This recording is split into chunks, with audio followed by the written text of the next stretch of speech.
ॐ अज्ञानान्तिमिरान्धस्य ज्ञानाञ्जनशलाकया चक्षुरुन्मीलितं येन तस्मै श्रीगुरुवे नमः।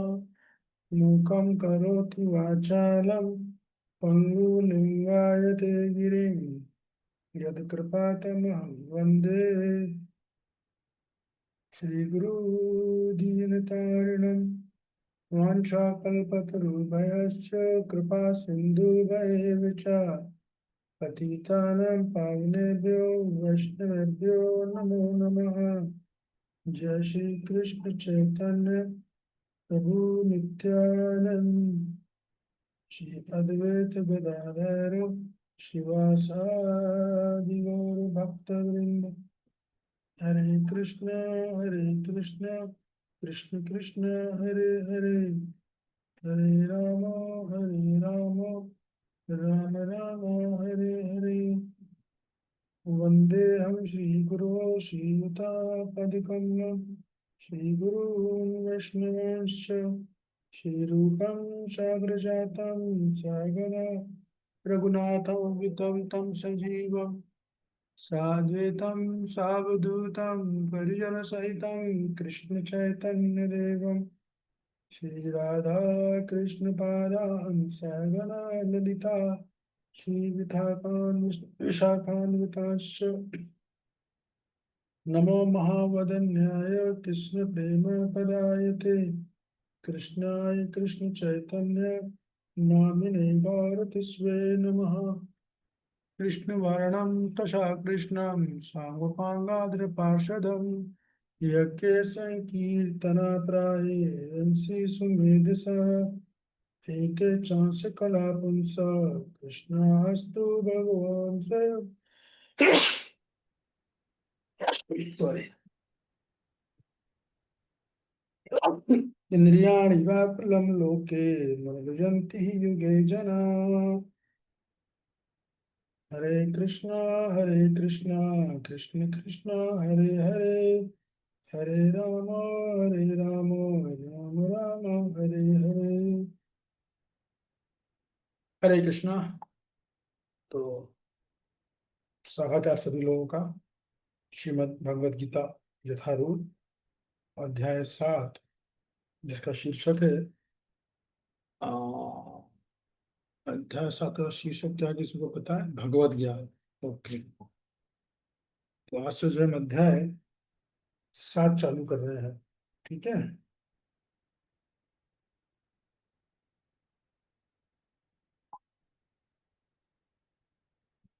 तो हमने चर्चा किया था कि अध्याय 7 का परिचय मैं पहले ही दे चुका हूँ।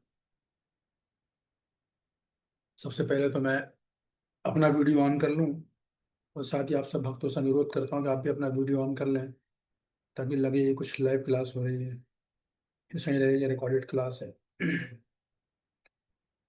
हम दोनों से अनुरोध है कि अपना वीडियो ऑन कर लें।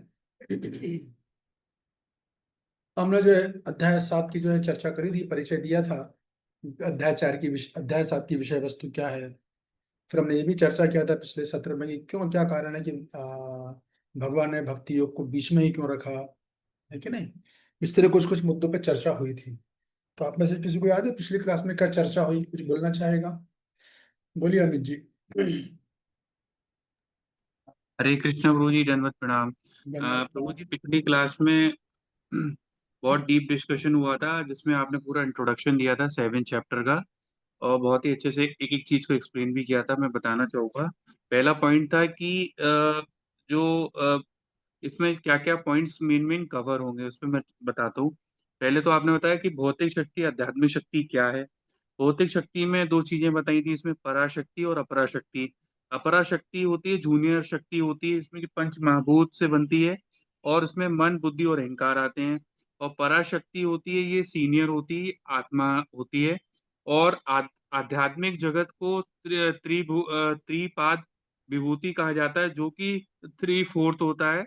और भौतिक जगत एक पाद विभूति कहा जाता है, जो 1/4 में हम लोग रहते हैं। और नेक्स्ट ये इसमें बताया था किन किन चर्चा होती है। जो मेन मेन पॉइंट्स ये हैं: हजारों में से एक जान पाएगा। दूसरा पॉइंट, जीव भ्रमित है माया के द्वारा। तीसरा ठीक है, 4 प्रकार। बस ठीक है, रुक जाइए, धन्यवाद। यस, तनु माता जी। हरे कृष्णा प्रभु जी, दंडवत प्रणाम। प्रभु हाँ। जी, आप बता रहे थे 4 प्रकार के भक्त होते हैं, दुखी 4 प्रकार के भक्त, जो 4 प्रकार के लोग मेरे पास आते हैं, दुखी आते हैं, धन चाहने वाले, जिज्ञासु और ज्ञानी। और जो कौन से सर्वश्रेष्ठ हैं, जो ज्ञानी हैं वो सर्वश्रेष्ठ हैं।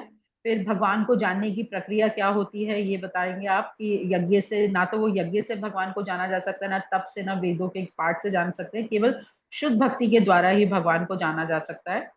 फिर कौन से देवताओं की पूजा क्यों करी जाती है। मूलतः इस अध्याय में 2 चीजें मेन बताई गई हैं, एक तो भगवान का ऐश्वर्य ज्ञान, और दूसरा कौन 4 लोग भगवान की शरण ग्रहण करते हैं और कौन 4 लोग भगवान की शरण ग्रहण नहीं करते हैं। हम्म, फिर आपने बताया था प्रभा जी कि 2 तरह का ज्ञान होता है, ऐश्वर्य ज्ञान और माधुर्य ज्ञान। ऐश्वर्य ज्ञान जो है वो भगवत शक्ति का ज्ञान है, और माधुर्य ज्ञान जो है वो ब्रज ब्रज की लीला का, वृंदावन की लीला का ज्ञान है। फिर हम्म, बताया गया था कि भक्ति को बीच में ही क्यों रखा गया है। तो भक्ति को हम्म, इसलिए बीच में रखा गया है क्योंकि विश्वनाथ चक्रवर्ती पाद आचार्य जो हैं उनके अकॉर्डिंग जो भक्ति योग को संजीवनी बताते हैं, कि हम्म, जो संजीवनी का काम है, क्योंकि इसका जो क्रम है वो ऐसे है कि पहले निष्काम कर्म योग है, फिर भक्ति योग है, और फिर ज्ञान योग है। तो जो भक्ति योग है वो निष्काम कर्म योग को भी टच कर रही है और ज्ञान योग को भी कर रही है, मतलब वो दोनों को संजीवनी प्रदान करती है। हम्म, आ, फिर भक्ति और अगर खाली जो भक्ति है, वो दोनों पे दोनों योग को पोषण करती है। खाली अगर हम निष्काम कर्म योग को, भक्ति योग को ऊपर रख देते हैं और फिर निष्काम कर्म योग रखते हैं या ज्ञान योग रखते हैं या किसी तरह से रखते हैं, तो क्या होता है कि भक्ति योग जो ऊपर होने के कारण वो केवल एक को ही टच कर पाती है, और जो नीचे सबसे नीचे रह जाता है उसको टच ना कर पाती, तो उसको उसको पोषण नहीं मिलता। तो इस और भक्ति जो है वो इंडिपेंडेंट है, उनको किसी योग की जरूरत नहीं है, भक्ति अपने आप में ही जो है वो इंडिपेंडेंट होती है। हम्म। और फिर आपने बताया था प्रभु जी की भक्ति ठीक है, बहुत ओके, रहस्य। बस बस ठीक है, धन्यवाद। और कोई इनके अलावा कोई पॉइंट कोई बोलना चाहे? Yes, doctor Neeta. Hare Krishna Prabhu ji. Prabhu ji, 2 point आपने और डिस्कस किए थे कि षटकम क्या होता है। षटकम शुरुआत में ही आपने डिस्कस किया था कि जो है, जो भगवत गीता है वो 3 पार्ट में डिवाइड है, 1 to 6 और 7 to 12 और 13 to 18। तो हर चैप्टर में 6 6 जो चैप्टर रखे गए हैं, तो उसको जो है षटकम कहा जाता है, यानी कि टोटल 3 षटकम इसमें है। और उसके अलावा डिस्कस और बाकी सारा तो माता जी ने, प्रभु जी ने डिस्कस कर दिया। एक ही भक्ति का रहस्य क्या होता है, इसके बारे में आपने डिस्कस किया था कि तुम जीव हो, तुम भगवान नहीं हो, लेकिन तुम इस भौतिक जगत से कैसे बाहर निकल सकते हो। तो उसके लिए भगवान ने बताया, मन मना मद भक्ति और नवदा भक्ति के जरिए हम इस भौतिक जगत से बाहर निकल सकते हैं। और प्रभु जी, बस ये 2 पॉइंट और मुझे समझ में आया। हरे कृष्ण। ठीक, वेरी गुड, बहुत बढ़िया। तो ये हमने अध्याय की पूरी चर्चा विषय बाकी भक्तों ने भी सुन ली होगी अध्याय की। यस, निरंजल माता जी। कृष्णा प्रभु जी, दंडवत प्रणाम। प्रभु जी, सबसे इम्पोर्टेंट बात, भक्ति मिलती कैसे है, कहाँ से मिलेगी? वो मिलेगी हमें संतों के शरण में, संतों से, शुद्ध वैष्णव भक्तों से श्रवण करने से और अध्ययन करने से। ये आपने सबसे बाद में सबसे इम्पोर्टेंट बताया। यस। हरे कृष्णा प्रभु जी, दंडवत प्रणाम। हम जो है क्या बोलते हैं, अपना अध्याय का पहला श्लोक चालू करेंगे आज के लिए। श्लोक क्रमांक 1 और श्लोक क्रमांक 2 बहुत महत्वपूर्ण है इसमें। शुरू के 1 2 3 श्लोक, खासतौर से शुरू 1 और 2। अगर आपने को 2 समझ ली तो समझ लो अध्याय को आपने 50-60% समझ लिया है। शेयर क्यों नहीं हो रहा आपको? स्क्रीन शेयर पे दिख रही है क्या? मैंने शेयर के दिख रहा है, नहीं दिख रहा होगा मेरे ख्याल से। हरे कृष्ण प्रभु जी, कुछ लिख तो रही है ना, और कुछ रोटी। प्रभु जी खाली नोट दिख रहा है, नोट त्रुटियों एवं सुझावों के लिए कृपया यहाँ संपर्क करें। क्या दिख रहा है?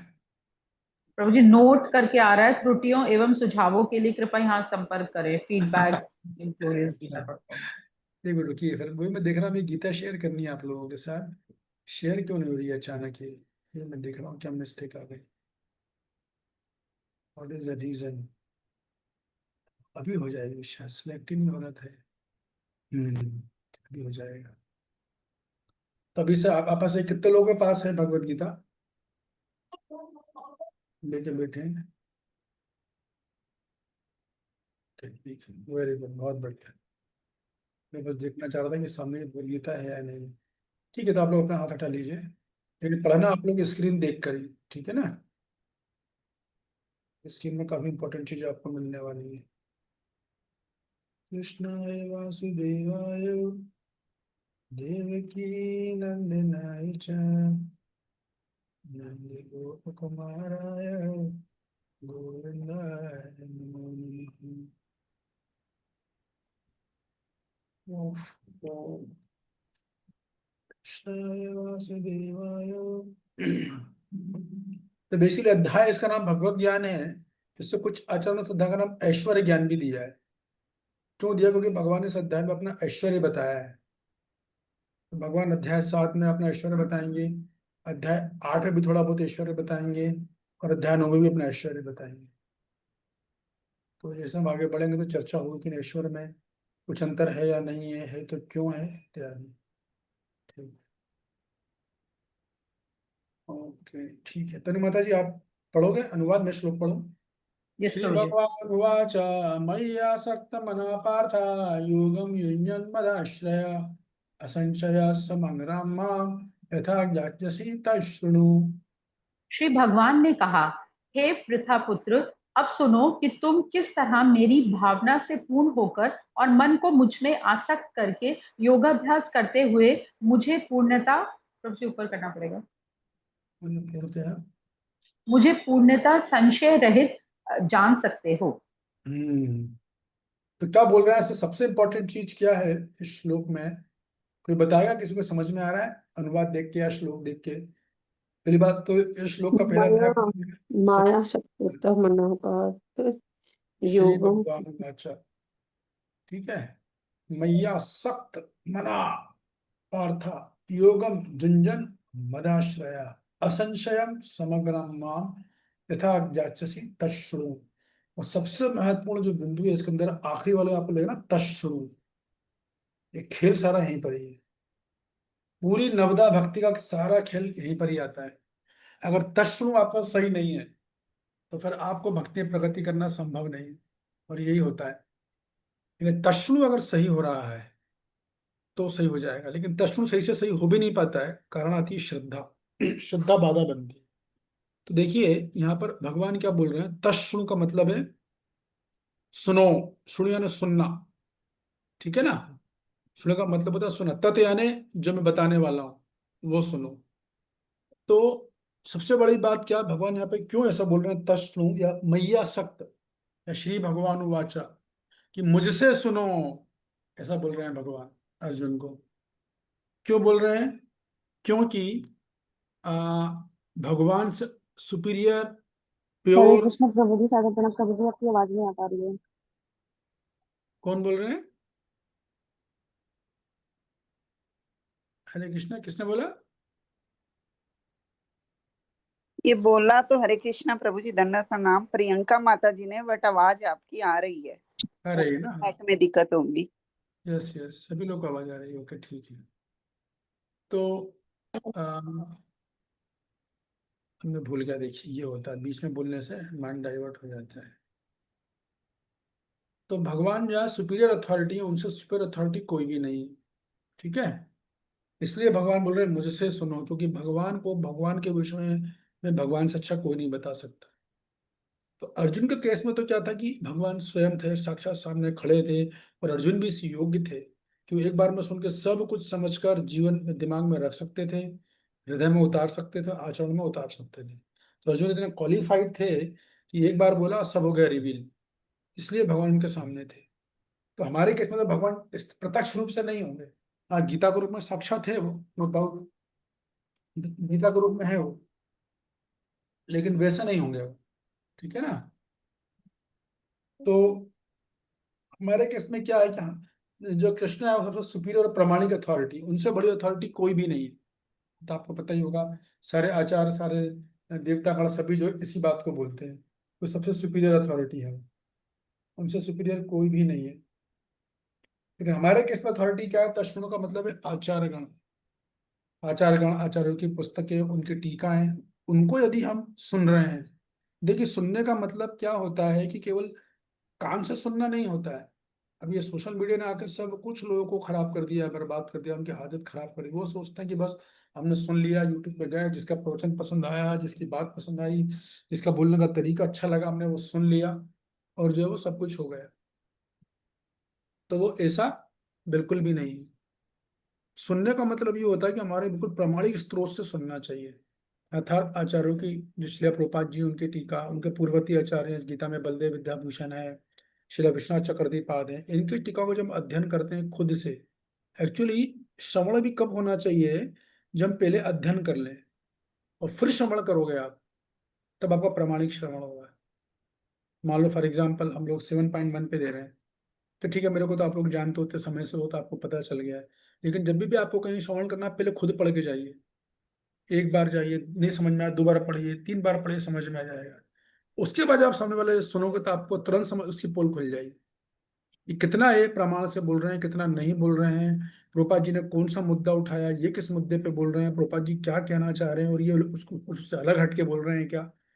नहीं तो अगर मान लो आपने सुना नहीं है, आप पढ़ के नहीं गए हो, तो सामने वाला जो बोलेगा आपको वो मानना ही है, आपके पास कोई विकल्प नहीं है। जैसे प्रोपा जी से किसी ने पूछा कि आपने कृष्ण को देखा है क्या, प्रोपा जी ने पूछा हाँ, तो उसने बोला आप मुझे दिखा सकते हैं। तो प्रोपा जी ने बोला तुमने कभी कृष्ण के बारे में कुछ कुछ पढ़ा है, कुछ सुना है। उसने बोला नहीं। तो प्रभा जी बोला फिर तो मैं जो बोलूंगा तुम्हें मानना पड़ेगा। तो कहने का अर्थ ये है कि अगर आपको अच्छे भक्ति में तीव्रता से प्रगति करना है, तो खुद से स्वाध्याय करने की हैबिट डालनी होगी। कैसे भी समय निकाल के पढ़ें, पढ़ने के बाद फिर आप इन लोगों को सुनोगे। नहीं तो कोई बोल सकता है आपको, अगर आपको पता नहीं है तो कोई भी लीला कैसे भी बोल देगा, कोई भी सिद्धांत कुछ भी बोल देगा। वो बोलेगा चेतन महाप्रभु भगवान नहीं, महापुरुष है, आप तो मान लोगे क्योंकि आप पढ़े ही नहीं हो,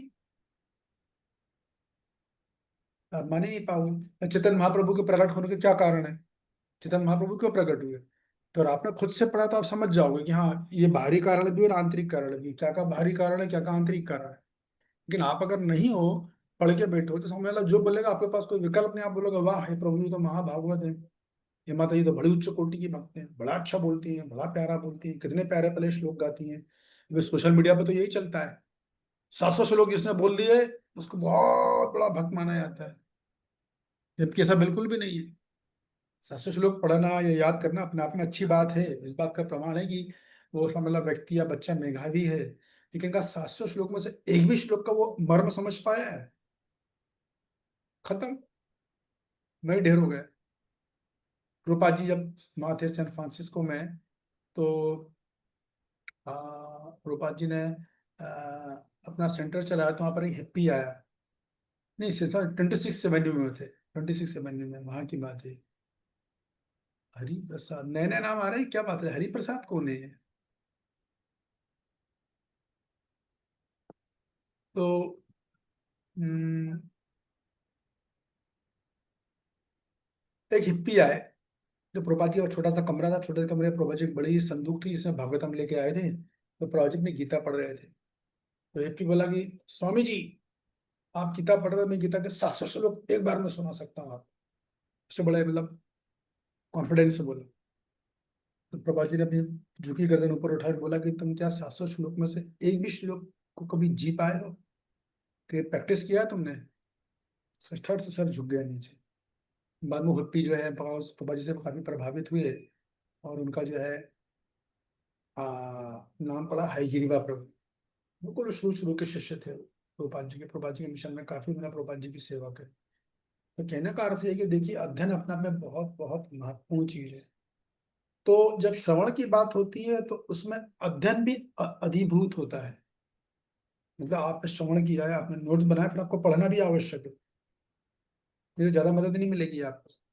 उसी प्रकार जब आप पढ़ते हो, तो पढ़ाई के बाद जो आपके मन में कुछ संदेह आए, कुछ डाउट लग रहा है आपको, आपको किसी से पूछने भी जाना है, जैसे मान लो आप बड़े लोगों के पास जाओगे, विद्वान लोगों के पास, मुझे डाउट है या संदेह है, तो वो बोलेंगे आप पहले पढ़ के आओ फिर मेरे पास आओ। मैं जब पहली बार गया तो मुझे यही बोला था, आपने पढ़ा क्या, मैंने कर दिया, बोले पढ़ के आओ फिर आओ।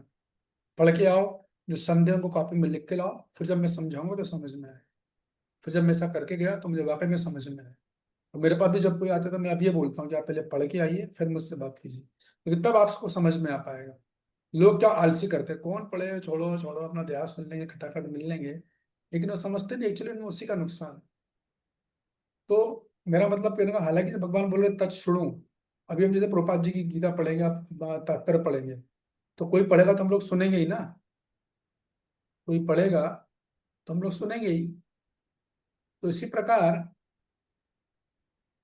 पठन में श्रवण अधिभूत है और श्रवण में पठन अधिभूत है। जो सोशल मीडिया ने आके बिल्कुल सब कुछ गड़बड़ कर दिया, लोग आलसी हो गए, निकम्मे हो रहे हैं, पढ़ने नहीं चाहते हैं बैठकर, कहीं भी किसी का सुन लो, लेक्चर को खूब सारा लेक्चर, ये भी एक तरीका है लोग कंफ्यूज होने का। हजार 10-50 लोगों को सुनते रहेंगे और किसी का कुछ समझ में नहीं आएगा अल्टीमेटली इनको, ये तरीका भी ठीक नहीं है। या दूसरी तरफ है कि केवल एक से सुनेंगे, वो भी गलत है, वो भी गलत है। हाँ, अगर आप खुद से अपना अध्ययन कर रहे हो, सबसे बेस्ट, अगर आप अध्ययन कर रहे हो और आपकी समझावट बड़ी अच्छी है, आपको पहले प्रोपा जी की पुस्तकें बढ़िया समझ में आ गई, आप अपने पहले अपना जो संप्रदाय उसके सिद्धांतों का आप अच्छे से समझ लो पहले, फिर आपसे बाद आप दूसरे संप्रदाय की पुस्तकें पढ़ सकते हो या सुन सकते हो। उससे पहले नहीं पढ़ना चाहिए, क्योंकि उससे पहले आप पढ़ोगे या सुनोगे तो आपकी श्रद्धा वैसी कोमल है, वो कोमल श्रद्धा टूट जाएगी। भाई बाहर के कितने लोग हैं जो हमारे बारे में बोलते हैं, लेकिन उनको हम लोग गौड़ी संप्रदाय से हैं, आप लोगों को पता होगा, तो हमारे संप्रदाय के बारे में उनको कुछ जानकारी नहीं है ठीक से। तो न जो भक्त लोग हैं जिनको जानकारी नहीं है वो भ्रमित हो जाते हैं, क्योंकि पहले अपने सिद्धांत तो समझ लो तुम ठीक से, अपने सिद्धांत समझे नहीं और फिर आप दूसरे संप्रदाय के लोगों को सुनोगे, बाहर के लोगों को सुनोगे, ये कथावाचक वो कथावाचक, कभी राम बन के कभी श्याम बन के चले आना, प्रभु जी चले आना, तो क्या होगा, बिविल्डरमेंट ही होगा। तो भगवान इसलिए बोल रहे हैं तत् मुझसे सुनो, मतलब मुझसे बड़ी बोनाफाइड प्रामाणिक अथॉरिटी कोई है ही नहीं। तो श्रवण और पठन हमेशा प्रमाणित लोगों से किया जाता है। अब प्रमाणित लोगों का मतलब ये है कि जो प्रमाण दे के बात करता हूँ उसको प्रमाणित बोला जाएगा बस। मान लो कोई परंपरा में है भी, लेकिन वो प्रमाण नहीं दे रहा है, तो वो उसकी वो जो लेक्चर है, वो जो पर्टिकुलर लेक्चर, वो प्रमाणित नहीं माना जाएगा, क्योंकि सब उन्होंने अपने मन से दिया, भली चाहे सही भी बोला। प्रामाणिक वक्ता का प्रमाण ये है कि वो हर चीज प्रमाण दे के बोलेगा। इस जगह पे, इस जगह प्रभुपाद जी ने ये बोला, इस जगह पर सियाचार्य जी ये बोल रहे हैं, इस जगह पर इस शास्त्र में ये लिखा हुआ है, तो वो भी बताएगा और साथ में ये भी बताएगा कि ये किस संदर्भ में लिखा गया है, वो भी समझना बहुत जरूरी है। आप किसी ऐसे वक्ता से सुन रहे हो जो प्रामाणिक परंपरा में है, लेकिन वो उसको संदर्भ नहीं समझता है कि कौन सी बात किस संदर्भ में बोली गई है, किस प्रसंग में बोली गई है, तो फिर आपकी जो हेयरिंग है वो खराब हो जाएगी, फिर आपकी हेयरिंग बोनाफाइड नहीं है वो, और फिर मन में प्रॉब्लम उठती है। ये एक बहुत बहुत बड़ा कारण है कि लोग आप 20-25 साल तक भगवान का भक्ति करते हैं, भजन करते हैं, लेकिन प्रगति नहीं कर पाते, उनके अनर्थ निवृत्ति नहीं हो पाती है। भक्ति का अंग है ना, अदो श्रद्धा तदो साधु संग, फिर भजन क्रिया, फिर अनर्थ निवृत्ति। अनर्थ निवृत्ति तो है जो सबसे ज्यादा समय लेती है, ये जो स्टेज है। तो वो क्यों समय ले रही है, क्योंकि सुनने वाला प्रामाणिक तरीके से नहीं सुन रहा है। और सोशल मीडिया ने आके तो बहुत ही बुरा हाल कर दिया है। 10-10, 20-50 लोग जो यूट्यूब में आएगा, जिसका प्रवचन है उसका प्रवचन सुन लिया, वो समझ तो होती नहीं, सिद्धांत तो समझता नहीं कि सामने वाला सिद्धांत के अंदर बोल रहा है कि सिद्धांत के बाहर बोल रहा है। बस किसी की शक्ल देख ली तो बड़े अच्छे प्रभु जी हैं, किसी की आवाज सुन ली अब तो हम इन्हीं से दीक्षा लेंगे, किसी के बोलने का तरीका अच्छा लगा तो ये मेरे गुरु हैं, ऐसा चलता है। तो ये सब जो है, ये सब सोशल मीडिया ने गड़बड़ कर दी है। तो सोशल मीडिया से अगर आप लोग सुन रहे हो तो वो अहो रूपम अहो ध्वनि वाली जो है वो वाली पद्धति है वो। तो अहो रूपम अहो ध्वनि समझते हो ना आप लोग, मैंने बताया था आपको, नहीं बताया था? अहो रूपम अहो ध्वनि क्या होता है? हैं? अरे मैंने बताया आप लोगों को। बताया तो था प्रभु जी, भूल गए। चलो इतना तो याद है कि बताया था। हाँ जी। ये भी अच्छी बात है। तो अहो रूपम अहो ध्वनि का मतलब ये है कि एक बार ऊंटों का समाज था, ऊंटों का समुदाय। तो वहां पे उनके यहाँ उनका एक लड़का जवान हो गया। माता पिता को चिंता हुई, मेरा लड़का जवान हो गया है, माहौल वैसे ही ठीक नहीं है, जल्दी से उसकी शादी करा दी जाए। नहीं तो पता लगा पता नहीं क्या क्या करेगा। तो अब शादी कराना है तो फिर लड़की भी ढूंढनी पड़ेगी। प्रयास किया उन्होंने, हाँ बात चलाई रिश्ते में अपने, एक लड़की देखी उन्होंने, लड़का लड़की दोनों सब लोग मिले, बड़े बुजुर्ग आए। तो पुराने जमाने में तो सब बड़े बूढ़े निर्णय लिया करते थे, बच्चे नहीं लिया करते थे। आजकल बड़े बूढ़े हड़े आते हैं, माँ बाप खुद ही बोलते हैं तुम खुद ही ढूंढ लो, आजकल ऐसा हो गया है। तो वो चाहते हैं जिम्मेदारी से छूटे, हम तो बस कि ये शादी निपटे हम गंगा नहाए। तो लड़की ढूंढी गई दोनों की, अब बात हुई तो पक्की भी हो गई, लेकिन अब जब बात हुई तो शादी करवाना है, और शादी करवाना तो पंडित की भी जरूरत पड़ेगी। तो जो ऊँटों का सरदार था उसने बोला जाओ भाई को पंडित को ढूंढ के लाओ, समय हो चुका है एकदम, ज्यादा समय नहीं है, हमको जल्दी से लड़का लड़की को शादी में बांध दें, ये दोनों युवा हैं, कब क्या कर दें कोई भरोसा नहीं है कि नहीं। तो ऊँट चले, वो जो उनका जो नेता ने जिसको भेजा था वो निकला बाहर रेगिस्तान से। अब रेगिस्तान में कहाँ मिलेगा यहाँ वहाँ, लेकिन उनको ढूंढते ढूंढते गधा मिल गया। तो वो गधे के पास गया, बोला कि भैया थोड़ी हमारी मदद चाहिए, आप मदद करोगे क्या? क्या बोले मेरा भतीजा उसकी शादी करनी है, हमें कोई पंडित नहीं मिल रहा है जो इनकी शादी करा दे, तो आप हमको जानते हो, आप शादी करवाना। गधे ने बोला हाँ हाँ बिल्कुल जानता हूँ। अरे वाह फिर तो बढ़िया, बहुत अच्छी बात है। तो बोले ऐसा करो कि आप शादी आ जाओ, ये तारीख को है, आप कल आ जाओ और बढ़िया मंत्रों से जाप पर 6 शादी करवा देना। गधे ने बोला नहीं नो प्रॉब्लम, मेरे भी कुछ पंडित दोस्त हैं और कभी मैं ले आऊंगा, आपकी शादी अच्छे से हो जाएगी। तो जो है आ, कल शाम का समय था और मंडप लगा, अग्नि कुंड हवन कुंड भी लगाया गया। हवन कुंड के लगाने के बाद लड़का वालों की तरफ से भी आ गए, लड़की वालों की तरफ से भी आ गए, लड़का लड़की दोनों आ गए। और इधर जो गधे था गधे के भी मित्र आ गए जो पंडित थे, दोनों आ गए। इसके बाद जो है गधे ने मंत्र पढ़ना चालू किए, हाँ चू ढाचू ढाचू ढाचू करके। उधर जो ऊँटनियां बैठी थी, जो जवान सुंदरियां थी, वो बोलने लगे, उनको आवाज बड़ी पसंद आई। तो उन्होंने बोला अहो धनी अहो धनी अहो धनी, मतलब कितनी सुंदर ध्वनि है, कितने प्यारे मंत्र बोले जा रहे हैं, वाह हमने आज तक कभी ऐसे मंत्र नहीं सुने, इतनी अच्छी आवाज नहीं सुनी। ऐसा करके एकदम उन्होंने तारीफ करी। तो क्या होता है, अब लड़कियां जब लड़कों की तारीफ करती है तो लड़के एकदम छाती फूल जाती है, बोला, अब तो मैं ही हूँ बस।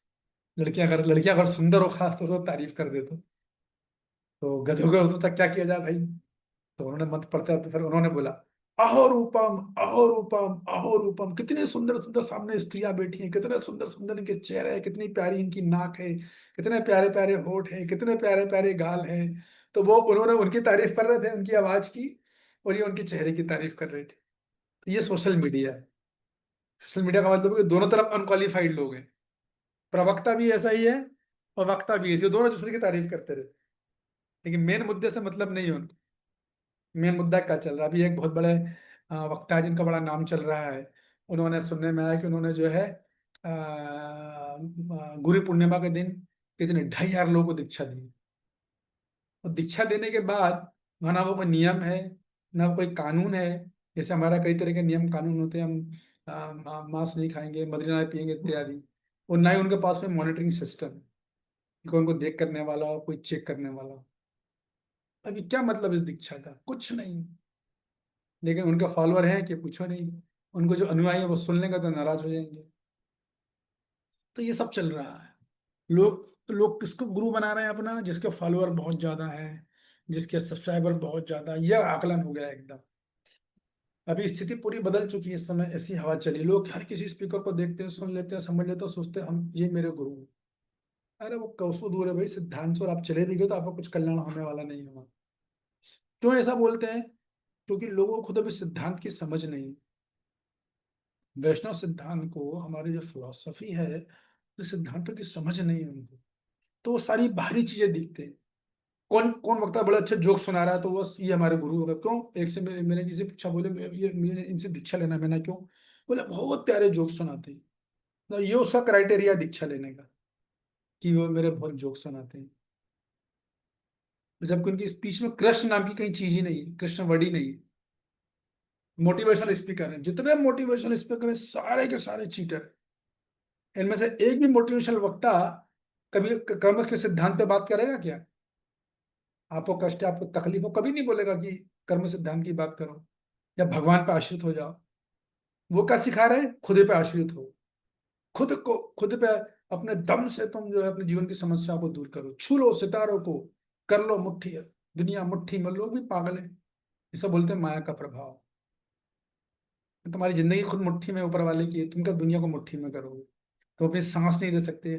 तुम अगर चाहो कि अगर तुम्हें भूख लग रही है और तुम चाहो कि नहीं मेरे पेट को भूख नहीं लगेगी, तुम वो नहीं कर सकते। तुम्हें कब्ज लग गया तो तुम चाहोगे तुम रोक लो, तो तुम अपना कब्ज नहीं रोक सकते हो। बोल रहे हो छू लो दुनिया को, कर लो सितारा, छू लो दुनिया को मुट्ठी में, कर लो दुनिया मुट्ठी में, कुछ भी तो नहीं कर सकते हो। तो तुम्हारी आंखें खराब हो जाएं तो तुम अपनी आंखों को खुद से ठीक नहीं कर पा रहे हो क्या? दुनिया मुट्ठी में, आप खुद ही मुट्ठी में हो माया की, आपका दूसरों को मुट्ठी में करोगे। तो ये सब कुछ चल रहा है। मेरा कहने का मतलब ये है कि इतना ज्यादा अप्रामाणिक श्रवण चल रहा है, जबरदस्त चल रहा है, भयंकर चल रहा है। श्री कृष्ण गीता में कहते हैं और फिर उनकी गीता चालू हो जाती है। ना वो बताने वाले गीता में किस जगह कहा गया, ना पूछने वाले उनसे लोग भाई किधर कहा गया, कैसे कहा गया, किस संदर्भ में कहा गया, वो तो बताओ जरा। तो कंटेंट जो है भक्ति का बहुत लो हो गया है। मैं देखता हूँ भक्त लोग भी प्रीचिंग कर रहे हैं, इस्कॉन के डिवोटीज भी, कंटेंट बहुत लो क्वालिटी का है। 20 साल हो गए आपको भक्ति करते रहे, आप पब्लिक को तिलक लगाना सिखा रहे हो, ये शर्म की बात है। 20 सालों के लोगों को आप बस अभी यही सिखा रहे हो कि मृदंग बजाना कैसे कैसे बजाया जाता है। इसका मतलब है कि आप पब्लिक को सही चीज नहीं दे रहे, आप उसे फिलोसफी नहीं दे रहे। सेंटिमेंटल बन गए लोग। सेंटिमेंटल है भावुक। और प्रभुपाद जी बोलते हैं भक्ति भावुकता नहीं है, बल्कि भक्ति की विज्ञान है, हृदय का विज्ञान। तो लोग कुछ भी बोल रहे हैं, लोग ऐसी बातें बोल रहे हैं कि बस उनका क्राइटेरिया बोलने का ये है कि कैसे अधिक से अधिक फॉलोअर बढ़े और सब्सक्राइबर बढ़े। उसके लिए जितना प्रिंस भक्ति का सिद्धांत हो उतना उसको नीचे स्तर पर ले आए। तो ये सारी जो हैरिंग है टोटल अनबोनाफाइड है, टोटल अप्रामाणिक हैरिंग है। इससे आपको जीवन बदलने नहीं वाला, ना आप जीवन में कभी सुखी हो पाओगे। उस समय कुछ इंप्रेशन आएगा, आपको मोटिवेशन कुछ बोल दिया, लेकिन वो तुरंत चला भी जाएगा, टिकेगा नहीं वो। और ना ही आपकी माली से कोई दूसरे लोग प्रभावित होने वाले हैं। ज्यादा लोग आपके पास आएंगे नहीं, और आ भी गए तो जल्दी आपको छोड़ देंगे, समझ जाएंगे ये आदमी की ये जो बोलता है खुद ही इसका आचरण में नहीं ज्यादा। ठीक है, पूरा पूरा तो कोई भी नहीं कर सकता, मैं भी नहीं कर सकता, लेकिन कुछ हद तक तो प्रैक्टिस करना चाहिए। अगर आप प्रैक्टिस नहीं करके बोल रहे हो तो बिना प्रैक्टिस करके फिलोसफी बोलने का मतलब है कि वो बंदूक चलाना जिसमें पाउडर नहीं है। अगर बंदूक में गोली नहीं तो आप चलाओगे बंदूक तो क्या होगा? कुछ खटपट की आवाज आएगी बस कुछ पर होने वाला नहीं है, कुछ मरेगा नहीं कोई। वैसे आप बिना सिद्धांतों को समझे, बिना आचरण में उतारे अगर बोल रहे हो तो क्या हो रहा है? आप बस आवाज निकलेगी आपके मुंह से, सुनने वाला का हृदय परिवर्तित नहीं हो, उसे भक्ति के प्रति उत्साह निश्चय धैर्य नहीं आने वाला, दृढ़ विश्वास नहीं आएगा। तो भक्ति में अभी तो बहुत बड़ी अच्छी बात। तो कहने का मतलब ये है कि इस तरह से जब आप प्रमाण सुश्रोगे तो वो श्रवण तब क्या होगा? असंशय समग्रम। तब जो आपके संशय तब मिटेंगे, उससे पहले नहीं मिटने वाले। और मतलब असंशय समग्रम मतलब बिना किसी संदेह के वो तब मिटेंगे जब आप ये बिल्कुल बोनाफाइड है होगी। जो आप देख लो कि इस जगह आचार्य ने बोला है ना, खत्म, संशय बात खत्म हो गई, संशय खत्म हो गया, श्रद्धा जाग गई, शास्त्रिक श्रद्धा आ जाएगी। अभी सोशल मीडिया से श्रद्धा आ रही है, जो आप प्रामाणिक तरीके से आप सुन रहे हो, यहाँ बात सुन रहे हो, मुझे श्रद्धा है, वो लौकिक श्रद्धा है। कहाँ से आवाज आ रही है? वो शास्त्रिक श्रद्धा नहीं है। शास्त्रीय श्रद्धा मतलब शास्त्र को पढ़ के जो श्रद्धा आती है, वो श्रद्धा से आदमी टिकता है भक्ति में। नहीं तो उसका आना जाना चलता रहेगा, जरा सा बुरा वक्त आया भक्ति छोड़ देगा, नहीं करना, जब नहीं सुनना गीता क्लास, ये सब चलेगा। तो श्रवण बोनाफाइड तरीके होना चाहिए, वो मैंने आपको बताया इतना सारा बोल के, और तब जाके संशय मिटेंगे। ये तो हो गई एक बात। अब दूसरी बात क्या है, इसमें ऊपर बहुत बड़ी सीक्रेट बात बता रहे हैं कि चलो मान लो अव्वल तो सब मिलना बड़ा दुर्लभ है। जैसे बोनाफाइड हेरिंग की मैं बात कर रहा हूँ, जो कुछ शास्त्र का प्रमाण दे के, आचार्यों के टीकाओं से प्रमाण दे के बोल रहे हैं, ऐसा मिलना भी बहुत मुश्किल है। आजकल तो एकदम सब हवाई फायर चलता है ना, क्योंकि ऑडियंस भी वैसे ही है। लेकिन अगर ऐसा मिल जाता है तो क्या? मैया सक्त मना, मुझसे आसक्त हो। मुझसे मतलब कृष्ण बोल रहे हैं कि मेरे से आसक्त हो, और जो मेरे इस ज्ञान को प्रमाणिक तरीके से प्रूफ के साथ दे रहा है उससे आसक्त होकर सुनोगे, तब जीवन बदलेगा। अटैच्ड होकर सुनोगे जब, तब जीवन का संशय खत्म हो। हाँ, एक बार बोल दिया खत्म। और मदाश्रया मतलब इसी प्रमाणिक यदि आपको वक्ता मिलता है तो उसके आसक्त हो जाओ उससे, और उसका आश्रय लेकर सुनो। तब जीवन के जितने असंशय हैं, जो भी संशय मन में आते हैं, सारे समग्रम बोला, असंशय समग्रम, निसंदेह, पूरा पूर्णतया तुम संदेह से मुक्त हो जाओ। पूरी तरीके से। और यदि मान लो कोई ऐसा व्यक्ति मिल भी जाए जो प्रामाणिक तरीके से बोल रहा है, उससे वो आसक्त भी हो गया, उसका आश्रय भी ले लिया, फिर भी कुछ संदेह नहीं मिटेंगे। क्यों? क्योंकि कुछ संदेह भगवान जानबूझ के रखना चाहते हैं। इसको समझिएगा इस बात को। ये भगवान चाहते हैं कि इसमें वो आतुरता बनी रहे, इसमें वो दृढ़ संकल्प बना रहे और जानने का। तो भगवान कभी कभी जानबूझ के भी जो है कुछ संदेह जीवन में रखते हैं जो हमारे लिए जरूरी होते हैं, ताकि हमारा जोश, उत्साह, उमंग बरकरार रहे। जैसे नारद मुनि के साथ हुआ था। नारद मुनि को भगवान का हृदय में ध्यान कर रहे थे, भगवान हृदय में आए और तुरंत विलुप्त हो गए। क्यों? उनकी आतुरता को बढ़ाने के लिए, उनका जो क्या बोलते हैं, उनका जो भगवान के प्रति ललक थी उसको बढ़ाने के लिए। तो ऐसा भी होता है। और दूसरा पहलू ये भी, कभी कभी ये भी होता है कि सब कुछ मिल भी गया, चारों चीजें हो भी गई, तो भी संशय कभी कभी नहीं जाते। उसका कारण ये भी है कि पूर्व जन्म के हमारे कुछ अनर्थ होते हैं, वो बाधा बनते हैं। तो क्या करें? सुनते रहे, ऐसे व्यक्ति सुनते रहे, सुनते सुनते जब वो अनर्थ हटेंगे तो संशय भी खत्म हो जाएंगे। पूरी तरह संशय तो तभी खत्म होता है जब भगवान निर्णय ले लेते हैं कि अब इस समय संदेह मुक्त करना है। इसका मतलब भगवान उसे बुलाने वाले हैं अपने पास। जब भगवान से मुझे बुलाना है तो पूरा संदेह खत्म। तो भले कुछ संदेह तो अंतकाल में करते हैं, कभी कभी भगवान लास्ट मोमेंट में, आखिरी सांस में ऐसा भी करते हैं। तो भगवान स्वामी है और हम लोग उनके दास हैं, तो भगवान का हक अधिकार है, वो जैसे चाहे वैसे हमसे खेल सकते हैं। तो कहने का मतलब है श्रवण जो है हमेशा ऐसा होना चाहिए। तो देखिए, नवदा भक्ति का पहला अंग कौन बताएगा? नवदा भक्ति का सबसे पहला अंग कौन सा है? यस रंगरानी माता जी।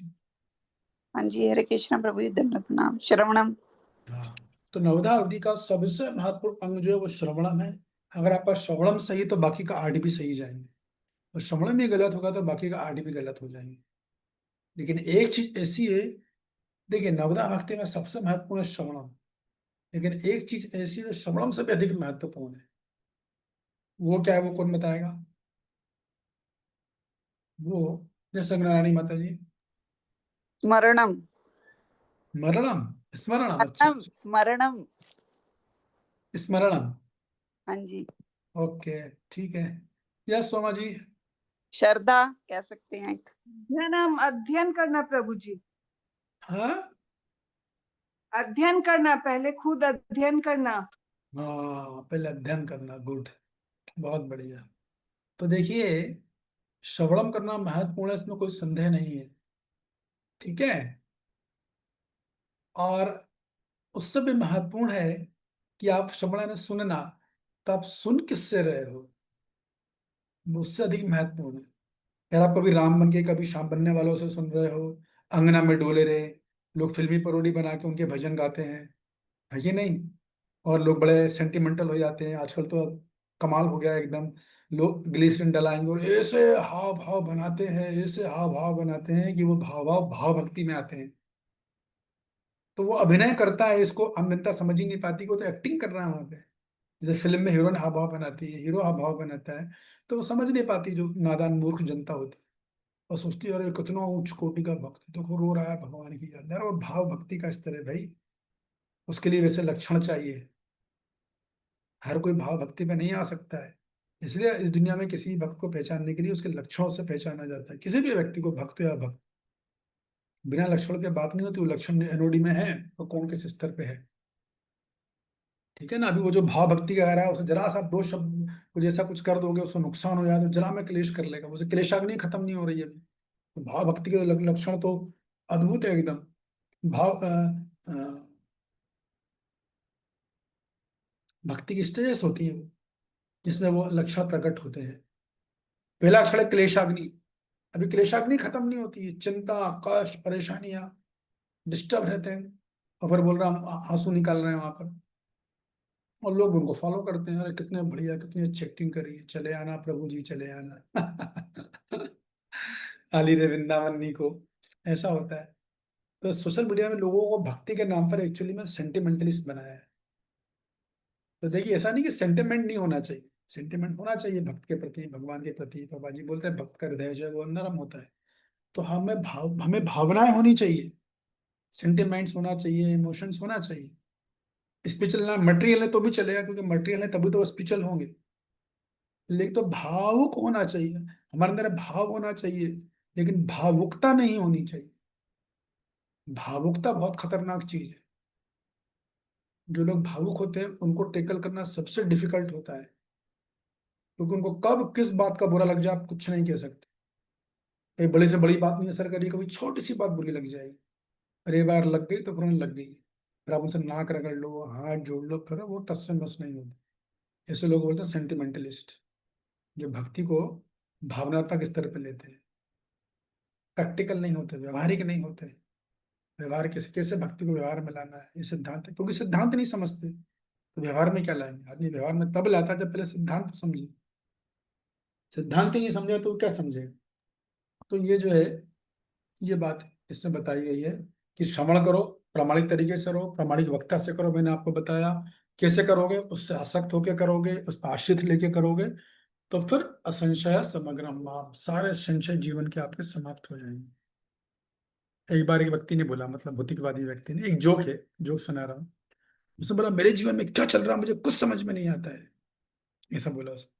कभी कभी लोग बोलते हैं ना, पता नहीं प्रभु जी जीवन में क्या चल रहा है कुछ समझ में नहीं आ रहा। तो उसके दूसरे दोस्त ने बोला पड़ोसी से जाके पूछो, उसे सब पता है तुम्हारे जीवन में क्या चल रहा है।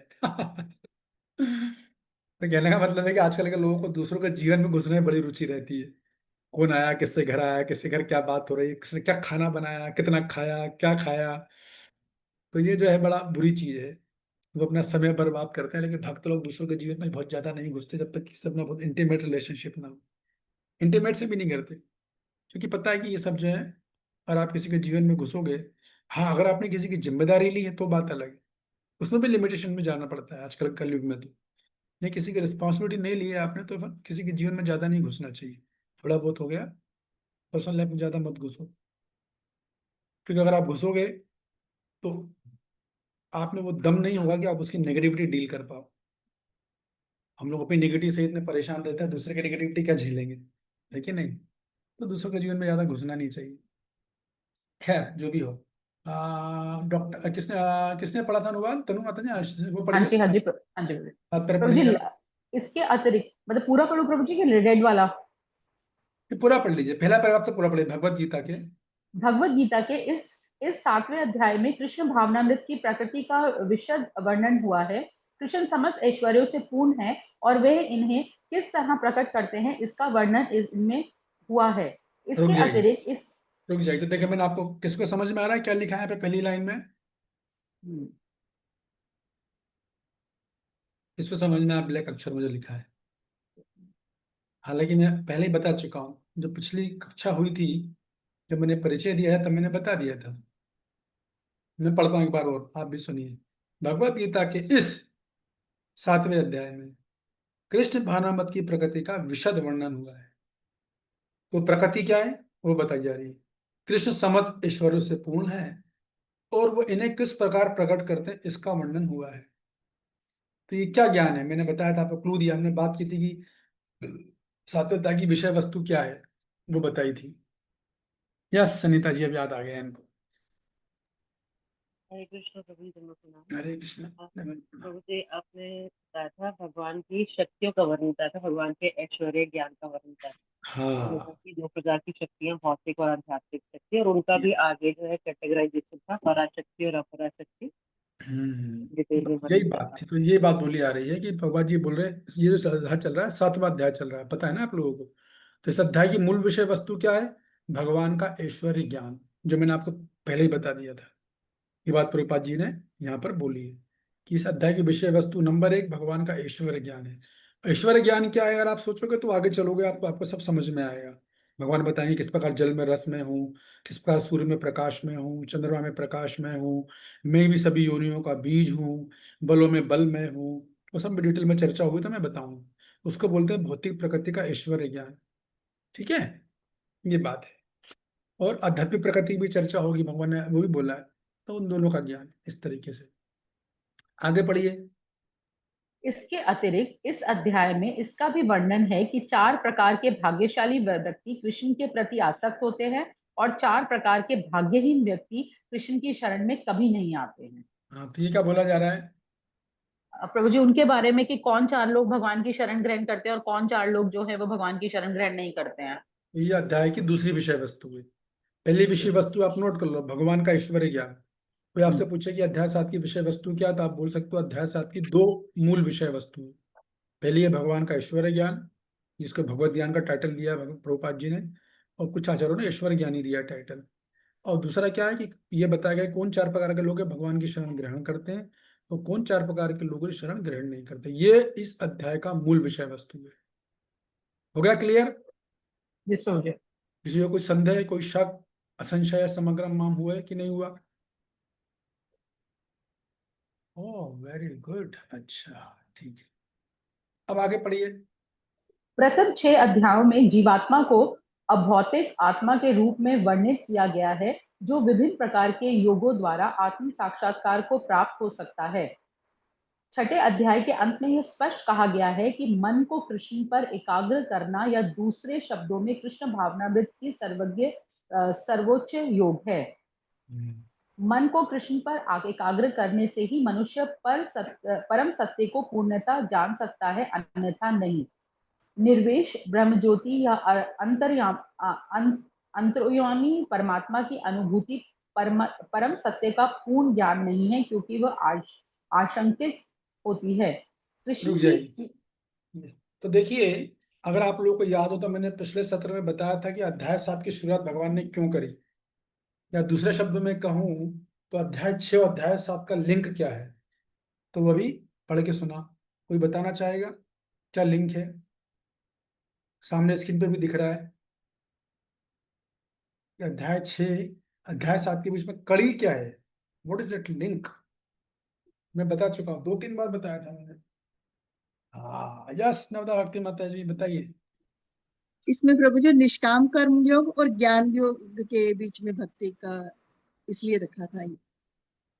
अच्छा ठीक है, लेकिन मैं पूछ रहा था कि अध्याय जहाँ 6 खत्म हुआ और जहाँ अध्याय 7 प्रारंभ हुआ, तो इनके बीच का लिंक क्या है? What is the linking point? कुछ लोगों ने और हाथ उठाए, देखता हूँ कौन कौन है। यस अनिता जी बताइए।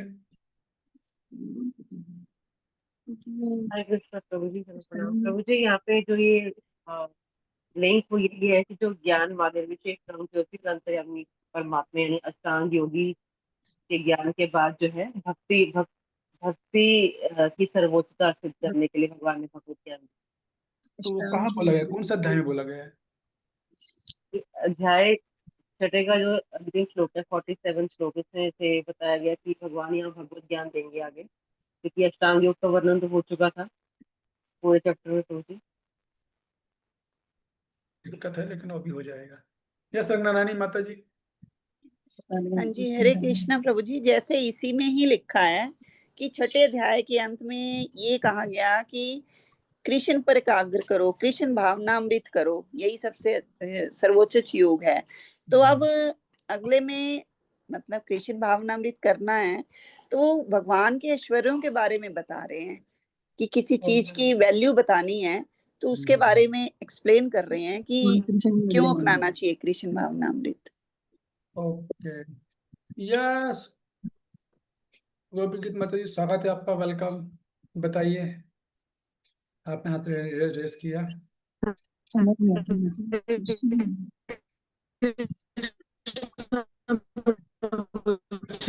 आपका वो प्रॉब्लम अभी भी चल रहा है? यस प्रभु जी, कनेक्शन ये है प्रभु जी के जो 6 चैप्टर का लास्ट श्लोक का था, योगी नाम आ रही है प्रभु जी, आवाज आ रही है? एक मिनट को मैं अभी तो क्लियर वहां आ पे रही है। भगवान ने भक्ति योग को सर्वश्रेष्ठ बताया ना, सुपर मोस्ट बताया भक्ति योग को।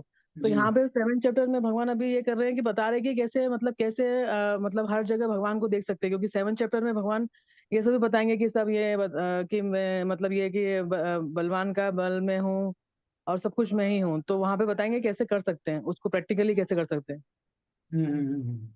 तो देखिए उत्तर बिल्कुल सही है कि जो छठवां अध्याय का आखिरी श्लोक था जो अनीता जी बोल रही थी और जो अमित प्रभु बोलने वाले थे, कि छठा अध्याय का आखिरी श्लोक है ना, योगिनाम अपि सर्वेषां मद्गतेन अंतरात्मानां श्रद्धावाम, जो भजते, भजते शब्द मतलब भक्ति को इंगित करता है। तो भगवान ने वहाँ बोला था कि जितने भी योगी मैंने अभी तक तुम्हें बताया, जिनमें सर्वश्रेष्ठ जो है भक्त योगी होता है। ये लिंक है, और ये बोलकर भगवान भक्ति के बारे में चालू करने वाले हैं।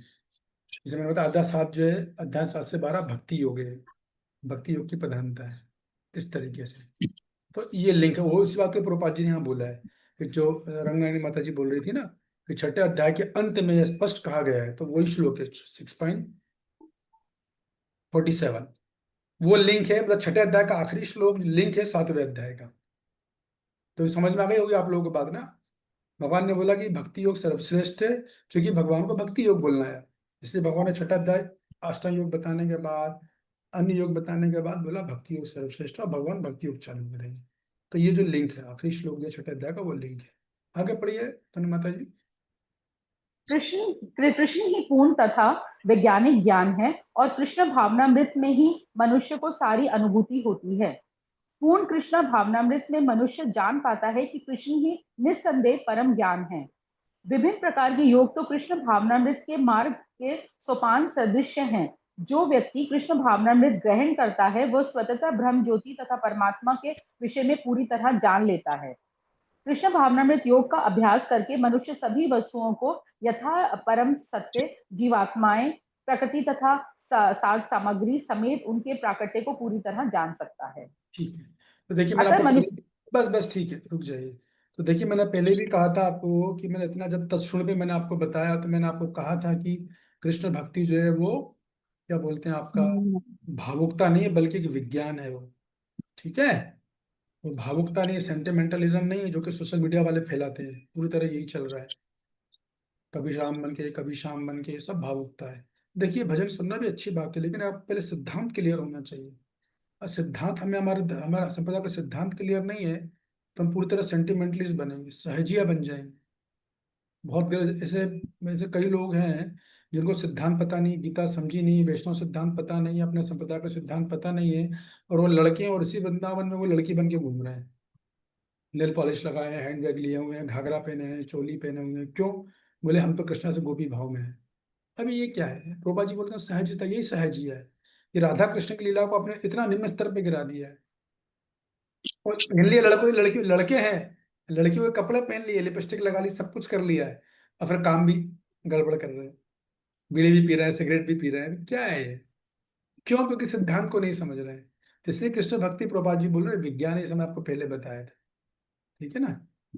अब जो है हम आगे चलते हैं। तो इस अध्याय प्रभुपाद जी ये बोले हैं कि भक्ति को चाहिए कि वो जो कृष्ण भक्ति छठे अध्याय के अगले श्लोक के अनुसार करे। ठीक है, अब यहाँ पर कुछ श्लोक बोले गए हैं, ये देखिए आपको दिख रहा होगा। परम सत्य श्री भगवान को जानने की विधि का वर्णन श्रीमद् भागवतम के प्रथम स्कंद के द्वितीय अध्याय में इस प्रकार हुआ है। कभी सुनिए, गीता में भगवान ने क्या बोला? तत्श्रृणु। तत्श्रृणु पे मैंने आपको आधा घंटा बोल दिया कि श्रवण महत्वपूर्ण, लेकिन उससे अधिक महत्वपूर्ण क्या है तनु माता जी? प्रभु जी, श्रवण महत्वपूर्ण है, पर उससे ज्यादा महत्वपूर्ण है कि आप किससे सुन रहे हैं, किससे आप श्रवण कर रहे हैं। बस वो महत्वपूर्ण है, वो हमने कंक्लूड किया था। अभी प्रभुपाद जी श्रीमद् भागवतम के प्रमाण दे रहे हैं, इसको बोलते हैं प्रामाणिक तरीके से अध्ययन कर। अब जितने श्लोक है प्रभु ने श्रीमद् भागवतम से कोट किए हैं, पहले पहले स्कंद के द्वितीय अध्याय के श्लोक हैं। तो पहला क्या है? श्रुवताम सकता कृष्ण पुण्य श्रवण कीर्तना अधंतोस्तो अभद्राणी विद्नोति सुसताम। मतलब जो है भगवान हरि, जो भगवान से हरि कथा का श्रवण करता है, श्रुवताम मतलब श्रवण करना, भगवान कृष्ण की जो 100 कथा श्रवण करता है तो क्या होता है? उसके पुण्य जागृत हो जाते हैं। पुण्य मतलब आध्यात्मिक पुण्य, भौतिक पुण्य नहीं, जिससे वो श्रवण करता है, कीर्तन करता है हरि कथा का। उससे कहता है हृदय स्तो अभद्राणी, हृदय में जितने भी अभद्र हैं, जितने अनर्थ हैं, विदनोति सुसताम, वो सारे के सारे धुल जाते हैं, वो सारे के सारे धुल जाते हैं। फिर अगला श्लोक, नष्ट प्रायेषु अभद्रेषु नित्यम भागवत सेवया भगवत उत्तमा श्लोके भक्तिर्भवति नष्ट की। कि ऐसे सुनने से क्या होता है? नष्ट प्रायेषु अभद्रेषु, प्राय यानी लगभग लगभग, पूरी 100% नहीं, बट ऑलमोस्ट लगभग सारे अभद्र नष्ट हो जाते हैं, सारे अनर्थ नष्ट हो जाते हैं, सारी इस दुनिया को भोगने की जो इच्छा वो नष्ट हो जाती है। और नित्यम भागवत सेवा, फिर व्यक्ति नित्य प्रति भागवत सेवा में लग जाता है। नित्य प्रति भागवत सेवा का मतलब है रोज नित्य भागवत गीता का अध्ययन करेगा, पठन करेगा, या भागवत जी का अध्ययन पठन करेगा। फिर भगवत उत्तम श्लोके, फिर इस प्रकार उत्तम श्लोक की भक्ति में, उत्तम श्लोक मतलब भगवान का एक नाम है, उनकी भक्ति में नैष्ठिकी आ जाती है, निष्ठा आ जाती है उसमें। तो जो पहला श्लोक है वो अनर्थ निवृत्ति का श्लोक है, आप जो चाहो तो वो नोट कर सकता है। जो पहला श्लोक है भक्ति के 8 चरण है उसमें, अधो श्रद्धा, ततो साधु संग, भजन क्रिया, अनर्थ निवृत्ति। तो पहला श्लोक अनर्थ निवृत्ति को इंगित करता है। और अनर्थ निवृत्ति के बाद जब अनर्थ निवृत्ति हो जाती है तो व्यक्ति में निष्ठा आ जाती है, मतलब स्थिर हो जाता है। फिर सुख में, दुख में, मान में, अपमान में, हानि में, लाभ में, अमीरी में, गरीबी में वो भक्ति में फिक्स्ड हो जाता है, विचलित नहीं होता फिर वो बहुत ज्यादा। तो वो दूसरा स्तर है। तो दूसरा श्लोक जो वो निष्ठा को बताता है। और बाकी के जो श्लोक है 3 और 4 वो बताते हैं रुचि और आसक्ति को। 2 श्लोक तदा रय भावा कर्मोदय चेत एतेन विद्धम स्थित्वम सत्वे प्रसीदति। फिर वो जो क्या कहता है, निष्ठित होने के बाद रजत के रस के प्रभाव से मुक्त होता है, रजोगुण के प्रभाव से मुक्त होकर सतोगुण में सत्वे प्रसीदति, सतोगुण में स्थित हो जाता है। तो ये जो है रुचि आसक्ति का इंगित करता है। फिर क्या है, आसक्ति है बेसिकली, ये आसक्ति है तीसरा वाला। और चौथा है रुचि। एवं प्रसन्न मनसो भगवत भक्ति योग्यता भगवत तत्व विज्ञान मुक्त संगस से जायते। फिर वो क्या करता है, प्रसन्न मन से भगवान की भक्ति के, भगवान से जुड़ जाता है। भगवत भक्ति योग्यता, भगवान की भक्ति से जुड़ जाता है। और क्या करता है, भगवत तत्व विज्ञान, जुड़ने के बाद भगवत के तत्व के विज्ञान को समझ जाता है। विज्ञान क्या, भक्ति किस प्रकार विज्ञान है, क्या आध्यात्मिक लोग है, क्या भौतिक लोग, किस प्रकार दोनों भगवान, दोनों भौतिक जगत आध्यात्मिक जगत नियंता है, किस प्रकार भगवान इस भौतिक जगत में प्रकृति काल कर्म को नियंत्रित कर रहे हैं, किस प्रकार भौतिक जगत की संरचना हुई है, किस प्रकार आध्यात्मिक जगत हमेशा स्थायी है, उसका कभी नाश नहीं होता है, वहाँ के निवासी कौन है, उनका भगवान से किस भाव में क्या संबंध है, पूरी डिटेल उसको आ जाती है। तत्व समझ जाता है, भगवत तत्व जो होता है। और फिर क्या होता है, मुक्त संघर्ष से जाते हैं, फिर वो मुक्त हो जाता है। किन से मुक्त हो जाता है, तो भौतिक प्रकृति के 3 गुण है ना, सत्वगुण, रजोगुण, तीसरे में फिर भी वो सत्वगुण से में फंसा हुआ है, लेकिन यहाँ पर चौथे में तो रुचि आते ही वो सत्वगुण से भी मुक्त हो जाता है। फिर जो आखिरी श्लोक है ये भाव की स्थिति है। भाव मतलब कृष्ण प्रेम के पहले की स्थिति। कौन डिस्टर्ब कर, खांकू के आवाज कहाँ डिस्टर्बेंस आ रहा है? अच्छा, नवदा भक्ति माता जी, ओके। विद्यते हृदय ग्रंथि अच्छन्ते सर्व संशया छियंते चास्य कर्माणि दृष्ट एवं स्मरे। फिर जो इस स्थिति आने पर हृदय की जो ग्रंथि है, हृदय ग्रंथि वो भेद जाती है, मतलब वो कट जाती है। हृदय ग्रंथि यानी जो संसार है, फिर भी थोड़ी इसमें थोड़ी सी इच्छा रहती है, आकर्षण रहता है, भाव पे आने पे वो भी कट जाता है, पूरा उससे संशय खत्म हो जाते हैं। और फिर वो एकात्म भाव से भगवान की भाव भक्ति करता है, जैसे कि राजा जड़ भरत ने करी थी, वो भाव भक्ति होती है। तो इस प्रकार जो है कहाँ से शुरू होती है, श्रवण से। श्रवण से शुरू होते होते भाव पे आता है, और भाव से फिर प्रेम प्राप्त हो जाता है। प्रेम में मतलब उसे साक्षात राधे कृष्ण के दर्शन करता है। एक प्रवक्ता ने बोल लिया, वो कथा दे रहे थे और अचानक से उनको कुछ कुछ हुआ, उठ के चले गए। आधे घंटे बाद आके बोले कि मैं इसलिए चला गया, मुझे राधा कृष्ण के साक्षात दर्शन हो गए। और उनके अनुयायी भी जय हो जय हो जय, फूल माला डालने लगे, प्रणाम करने लगे, दंडवत प्रणाम करने लगे, उनको दान दक्षिणा देने लगे, सब कुछ होने लगे। अभी पहला ही वाला क्लियर नहीं, उनका श्रवणवताम कहाँ से ये हो जाएगा, जो पढ़ने वाला है वो समझता है, उसके लक्षण है पूरे। फेस टू फेस वही देख सकता है जिसने राधा कृष्ण का उनके प्रेम जागृत कर लिया। 24 घंटे राधा कृष्ण चलता, ना खाने की सूद, ना पीने की सूद, ना सोने की सूद। रघुनाथ दास गोस्वामी 3 दिन में 3 कुछ नहीं खाते थे, बस 3-4 छाछ की बूंदे पीते थे। वो उस स्तर पर राधा कृष्ण के साक्षात दर्शन करते हैं। अब जिन वक्ता ने बोला दिन में 3 टाइम तो खाते हैं ये, वो बोले मुझे साक्षात दर्शन होगा, फॉलोअर भी मानने लगे। ये हाल है। तो वो बहुत ऊंचा स्तर है, परमहंस प्लेटफॉर्म होता है जहां आदमी को खाने सोता भी नहीं है, वो इतना भगवान में मन लगता, नींद भी नहीं आती। 3-4 हफ्ते भर में 1-2 घंटे के लिए सो गया तो सो गया। अब यहाँ तो कम से कम 5 घंटे चाहिए हम लोग को सोने के लिए, कैसे हम बोल सकते हैं हम उस स्तर पे हैं? तो मेरा कहने का मतलब है, इस श्लोक को पढ़ने के बाद हमें दुनिया को समझना आना चाहिए, भेद समझ में आना चाहिए, कौन है, कहाँ पर है, कौन किस स्तर पे और वो कैसा प्रेजेंटेशन दे रहा है। नहीं तो हम जो है पूरी तरह से सेंटिमेंटलिस्ट बन जाएंगे और फिर ये भगवत तत्व के विज्ञान को नहीं समझ पाएंगे। बस ये लाल अक्षर पढ़ लीजिए, फिर खत्म करते हैं। यस प्रभु जी।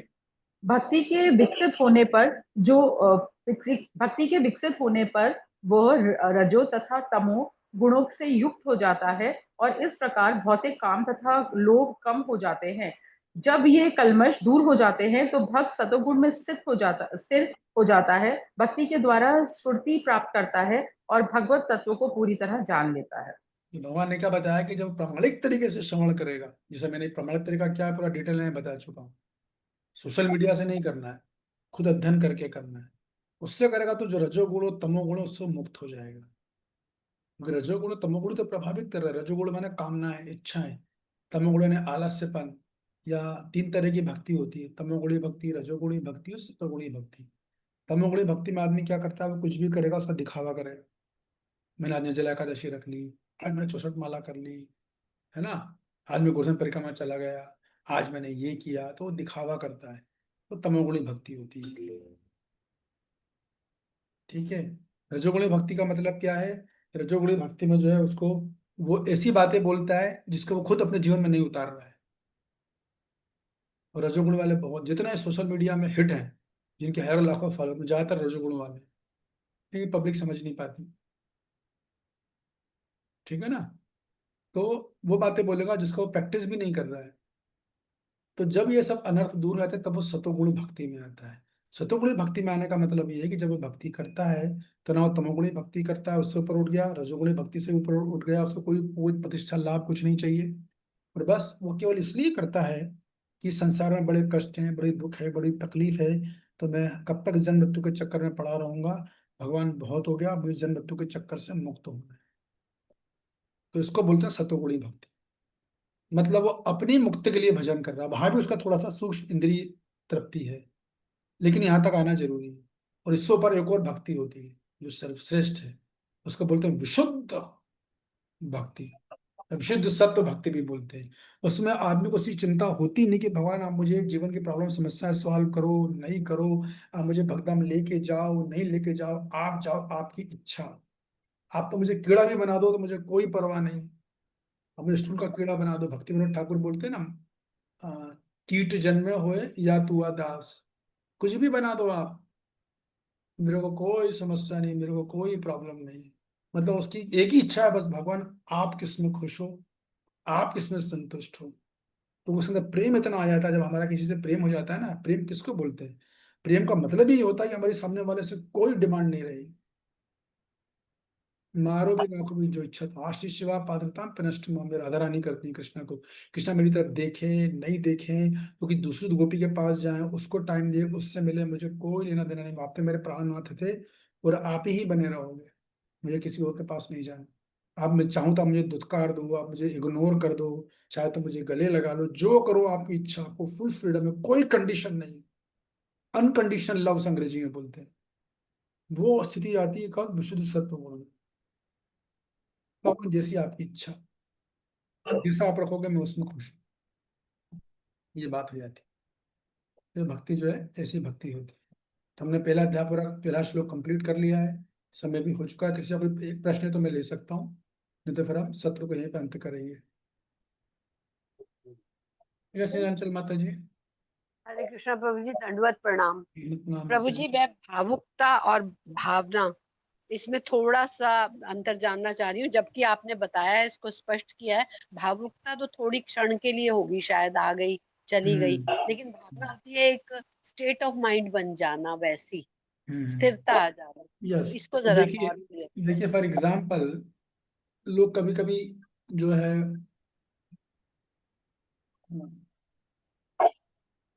भावुकता जो होती है वो वैष्णव सिद्धांत पर आधारित नहीं होती, उसको सिद्धांत नहीं समझते। बस भगवान ने ऐसा किया तो उसका, भगवान कितने अच्छे हैं, भगवान कितने प्यारे हैं, कितने अच्छे कुब्जा से मिले, कितना अच्छा राधा रानी को प्रेम करते हैं, और वो लोग भी वैसे तलक लगाएंगे, वैसे सब कुछ करेंगे, लेकिन उनको सिद्धांत समझ में नहीं आ रहा है कि उसे राधा तत्व समझ में नहीं आ रहा है, उसे कृष्ण तत्व समझ में नहीं आ रहा है। तो वो सेंटिमेंटलिज्म है। तुम इतना रो रहे हो भगवान के लिए, तुम चाहे तो छोड़ नहीं पा रहे हो, और बोल रहे हो मैं भगवान से बहुत प्रेम करता हूँ, सिगरेट नहीं छूट रही तुमसे, और तुम बोल रहे हो मैं भगवान का नाम सुनते। एक व्यक्ति मेरे को मिला, बोलता हूँ प्रभु जी मैं कथा सुनते ही नहीं हूँ। क्यों? बोले बस भगवान का नाम सुनूंगा मुझे रोना आने लगता है, ये बोलने। अब ये भाव स्तर का लक्षण है, लेकिन तुमसे चाय नहीं छूट रही, चाय दबा के पी रहे हो, फिल्मी सिनेमा नहीं छूट रहा है, तो ये से बोलते हैं भावुकता। तो ऐसा नहीं कि भक्त कृत्य में भाव नहीं होते, मंदिर इमोशन नहीं होते, मंदिर सेंटिमेंट्स होते, होने चाहिए, लेकिन वो भक्ति के सिद्धांत पर आधारित होने चाहिए, प्रिंसिपल पे होने चाहिए। उसको बोलते हैं भावना। तो दो चीजें होती है, भावुकता में भावना है लेकिन सिद्धांत पर आधारित नहीं है, लेकिन भावना, भाव में भावनाएं हैं लेकिन वो सिद्धांत पर आधारित है, ये बात है। धन्यवाद प्रभु सिद्धांत जी। पहले, सिद्धांत पहले है, अपना भावना बाद में। जैसे फॉर एग्जाम्पल कि कुंती मारनी जब जंगल में थी, अब समय नहीं है, तो वो अपने 5 पांडवों के साथ थी। एक घर में ब्राह्मण ने घर में रुकी थी, ब्राह्मण के बच्चे खूब रो रहे थे क्योंकि आज उनका नंबर था, वहां एक दैत्य था, उसने नियम बना रहा था कि हर व्यक्ति मेरे घर से आएगा, एक भोजन भेजेगा। तो कुंती माई ने अपने लड़कों को भेजा था। तो कुंती माई को अपने बेटों को प्रेम नहीं करती है, लेकिन वो सिद्धांत क्या था, जगहित की सिद्धांत।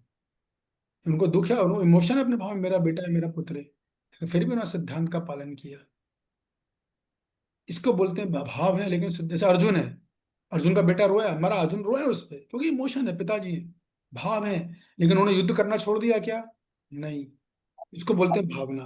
अगर वो युद्ध करना छोड़ दिया तो हम बोलते हैं अर्जुन भावुक थे वहां पर, लेकिन अपना कर्तव्य पूरा निभाया है, कर्तव्य से पीछे नहीं हटे वो, क्योंकि पता है कि नहीं, भक्ति है तो भक्ति मतलब आदेश का पालन होना है। अब समझ में आया आपको? जी प्रभु जी, काफी क्लियर हुआ है प्रभु जी, ये बात बहुत है, क्लियर हुआ है। धन्यवाद आपका, प्रणाम आपको, सादर प्रणाम। बात है। ये सब चीजें होती है। यस तनु माता जी, समय हो चुका है, बोलिए शॉर्ट क्वेश्चन। प्रभु जी, इसका क्या मतलब है, व्यक्ता से आसक्त हो जाओ? कैसे आप व्यक्ता से आसक्त हो सकते हैं?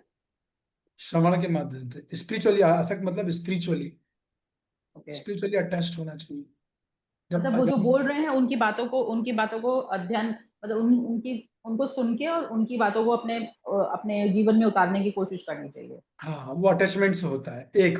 दूसरा, हमें उनमें कुछ अच्छे गुण देखते हैं, वो अच्छे गुणों को आत्मसात करना। अटैचमेंट होगा तो अच्छे गुण स्वतः आ जाएंगे, खुद से प्रयास करेंगे तो बहुत कम लगेगा, लेकिन उनमें कुछ अच्छा गुण दिख रहा है आपको, वो ऑब्जर्व कर लेते हैं तो वो अटैच होगा तो स्वतः आ जाएंगे, है कि नहीं? तीसरी यस बात, प्रभु जी। जब हम आसक्त होते हैं तो हम उनकी बातों को कभी गलत नहीं समझते।